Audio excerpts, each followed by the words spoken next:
Finally Saraswati পুজোর দিনে blog নিয়ে চলে এলাম। হ্যাঁ, জানি অনেকটাই দেরি হয়ে গেল। মানে সরস্বতী পুজো ছিল ২৩শে জানুয়ারি আর আমি আজকে দিচ্ছি ভয়েস ২৭ তারিখে, ২৭শে জানুয়ারি। তো যাই হোক, তার জন্য সরি। তো দেখতেই পাচ্ছ আমি রাতের বেলা আলপনা দিয়ে দিয়েছিলাম, মানে সরস্বতী পুজোর আগের দিন। আর এরপরে ঘুমিয়ে গেছিলাম, তো ঘুম থেকে উঠতে হয়েছিল 6:30টায়। আর যেহেতু ঘুমিয়েছিলাম ১টার সময়, তাই ঘুমটা ভাঙছিল না। তো যাই হোক, দেখতেই পাচ্ছ আমাদের সরস্বতী মাকে মালা পরিয়ে দিই। আর এরপরে ঠাকুরমশাই চলে এসেছিলো, আমাদের খুব সকাল সকালই ঠাকুরমশাই চলে এসেছিলো। তো এরপরে বাবানের আমরা খাতা বই দিয়ে দিয়েছিলাম। আর এদিকে দেখতেই পাচ্ছ লক্ষ্মী ঠাকুরও রাখা আছে, লক্ষ্মী ঠাকুরকেও কিন্তু আমরা প্রসাদ সাজিয়ে দিয়ে দিয়েছিলাম, মানে আমার মা দিয়ে দিয়েছিল। আর এরপরে হচ্ছিলো আমাদের সরস্বতী পুজো। আর এদিকে বাবানের কাণ্ড দেখো, বাবান কিন্তু কাঁসর ঘন্টা বাজাতেই ব্যস্ত। তো যাই হোক, এরপরে আমরা অঞ্জলি দিয়ে পরে আমাদের অঞ্জলি দেওয়া হয়ে যায়। আর এটা নিয়ে কিন্তু দিদিদের বাড়িতে দুবার পুজো হলো, সরস্বতী পুজো। তো দেখতেই পাচ্ছ এখানে আমি আর দিদি পাশাপাশি বসেছিলাম, দিদিদিকে শঙ্খ বাজাচ্ছে, এদিকে বসেছিল মায়ের সাথে। তো এরপরে পঞ্চপ্রদীপ ধরানো হয়, দেখতেই পাচ্ছ। আর এরপরে পঞ্চপ্রদীপ দেখানো হচ্ছিল ঠাকুরকে। তো এরপরে আমরা পঞ্চপ্রদীপের তাপটা নিয়ে নিই। আর এরপরে খেয়ে নিচ্ছিলাম প্রসাদ। তো প্রসাদ খেয়ে নেওয়ার ড্রেস পরে রেডি হয়ে নিয়েছিলাম বিয়ের বাড়ি যাওয়ার জন্য। আসলে সেদিন ছিল একটা ইনভাইট, আর সেটা ছিল দিদির মামা শ্বশুরের মেয়ের বিয়ে। তো সেখানে যাওয়ার জন্যই রেডি হয়ে গেছিলাম, দেখতেই পাচ্ছ। আর এখানে কিন্তু আমরা সবাই হলুদ পরেছিলাম, সবাই বলতে কি মানে আমি দিয়ে হলুদ পরেছিলাম। তো এরপর আমরা বেরিয়েও গেছিলাম, আর বেশি ডিস্টেন্স ছিল না, কাছেই। তো দেখতেই পাচ্ছ খুব সুন্দর সাজিয়েছে। আর তখন তো দুপুরবেলা ছিল, তো তখন মানে সাজটা খুব একটা কমপ্লিট হয়নি আর কি। তো এরপর আমরা জল খাবার খাচ্ছিলাম। তো জল খাবারে ছিল লুচি, আর তার সাথে ছিল ছোলার ডাল, যেটাতে হচ্ছে যে নারকেল কুচি দেওয়া ছিল, খুব ভালো ছিল। আর এখানে বাবান ভিডিও করছিল আমার।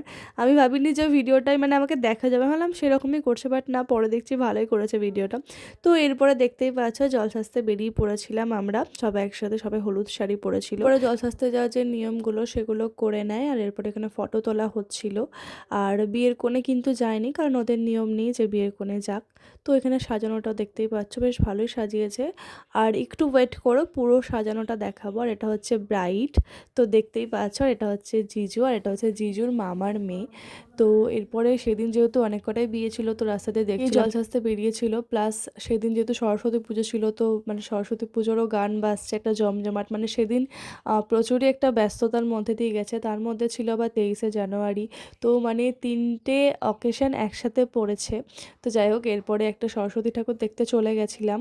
আর সেরকমভাবে তো সরস্বতী ঠাকুর দেখাই হয়নি। আর এই সরস্বতী ঠাকুরটা কিন্তু খুবই সুন্দর করেছে, দেখো সাজানোটা খুব ভালো করেছে। আর দিদিদের এখানে মানে তাহিরপুরে আমি দেখি সম্বন্ধে খুব সুন্দর সুন্দর প্যান্ডেল করে, আমি কোনো সময় খারাপ দেখিনি। তো যাই হোক, দেখতেই পাচ্ছ এখানে বাবানের কাণ্ড, বাবান কিন্তু ওর মাম্মাকে ফটো তুলে দিতে ব্যস্ত। এটা ছিল আর একটা প্যান্ডেল, সেটার ভেতরে আমরা ঢুকিনি, তো ভাবলাম বাইরে থেকে তোমাদের দেখিয়ে দিই। তো দেখতেই পাচ্ছ। আর এদিকে একটা ছিল হোয়াইটের মধ্যে মধুর একটা চাক এরকম কিছু করেছিল সামনে। আর এরপরে আমাদের যেহেতু সারাদিনই নেমন্তন্ন ছিল, তাই দুপুরে আবার আমরা চলে যাচ্ছি বিয়ের বাড়িতে। আর সেখানে গিয়ে দেখি গায়ে হলুদের যে নিয়মগুলো থাকে সেটাই হচ্ছিল, মানে গায়ে হলুদও তখন শুরু হয়নি। তো দেখতেই পাচ্ছ এখানে গায়ে হলুদের ব্রাইড দাঁড়িয়ে আছে। তো এখানে হলুদ বাটা হচ্ছিল। আর এই যে প্যান্ডেলটা দেখো, প্যান্ডেলটা কিন্তু খুব সুন্দর করেছে, ছাদনাতলাটাও খুব ভালো লাগছিল। তো এরপরে কিছুক্ষণ বসেছিলাম, আর তারপরে ভাবলাম যে তোমাদের একবার দেখিয়ে দিই প্রি ওয়েডিংয়ের ছবিটা। তো অর্পিতাদির প্রি ওয়েডিংয়ের ছবিটা বাইরে দেওয়া ছিল। তো এরপরে দেখতেই পাচ্ছ আমরা খেতে চলে এসেছি। আর খাবারটা ছিল প্রথমেই ছিল লেবু, তার সাথে ভাত, টক ডাল, আর তারপরে ছিল আলুর চিপস ভাজা। আর এর সাথে এই যে তরকারিটা দেখতে পাচ্ছ, এটাতে কিন্তু মাছের মাথা দেওয়া ছিল। আর তারপরে ছিল মাছ আর মাছের ঝোল। আর লাস্টে ছিল চাটনি। খুব তাড়াতাড়ি সন্ধ্যের ভিডিওটা নিয়ে আসছি।